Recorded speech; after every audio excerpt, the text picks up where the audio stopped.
When the final note fades after a concert, something unusual happens. The roaring crowd disappears, the lights dim, and the massive arena slowly grows quiet. Crew members coil cables. Security guides the last fans out. The echo of footsteps replaces the thunder of applause. For most artists, it's just another night. But for George Strait, those quiet moments have started to mean something deeper. Because after more than 4 decades of dominating country music, the silence carries memories. If you know anything about George Strait, you know the numbers. Over 100 million records sold worldwide.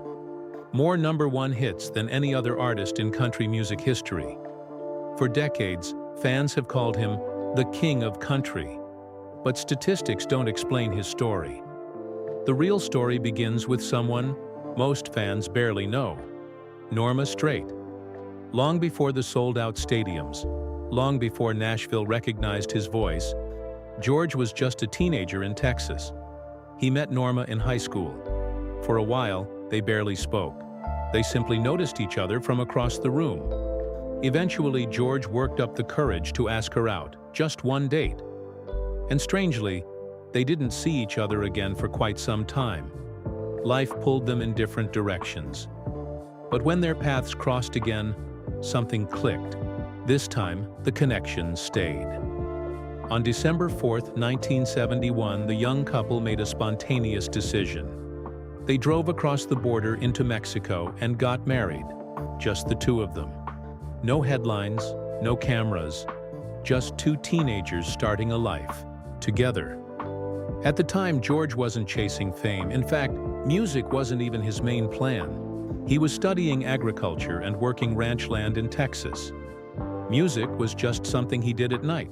Small bars, local bands, long drives with no guarantees. Eventually, rejection after rejection from Nashville nearly convinced him to quit music entirely.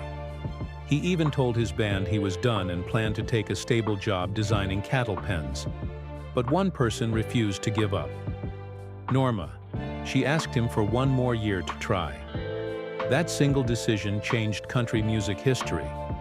In 1981, George released a song called Unwound. It climbed the charts and launched a career that would reshape the genre forever. But life wasn't only triumph. In 1986, George and Norma faced a tragedy no parent ever recovers from: the loss of their 13-year-old daughter, Jennifer. After that moment, George became fiercely private, protecting his family from the spotlight. Through grief, fame, and decades of touring, Norma remained the quiet anchor of his life. Today, as George Strait slowly steps away from the road, one thing is clear: the most important part of his story was never the fame. It was the person who stood beside him before any of it began. And sometimes, that's the real legacy. If you enjoy stories about the lives behind the legends, subscribe to Celebrity Vault.